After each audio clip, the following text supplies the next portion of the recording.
Hello दोस्तों, आज हम आपको टेस्क्यू डीएक्स सिरप के बारे में बताएंगे। यह सिरप ब्लू क्रॉस कंपनी द्वारा बनाया जाता है। इसको आप किसी भी मेडिकल स्टोर पर आसानी से ले सकते हैं। इसके अंदर डेक्स्ट्रोमिथोर्पेन, हाइड्रोब्रोमाइड, क्लोरफेनामाइन और फिनाइलपेरिन होता है।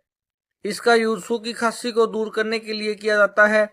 जब किसी व्यक्ति को सूखी खांसी आ रही हो, आंखों से पानी बह रहा हो, नाक से पानी बह रहा हो, छींके आ रही हो, गले में जलन हो रही हो, गले में खराश हो रही हो, तब इस सिरप को दिन में 2 से 3 बार लेने की सलाह दी जाती है।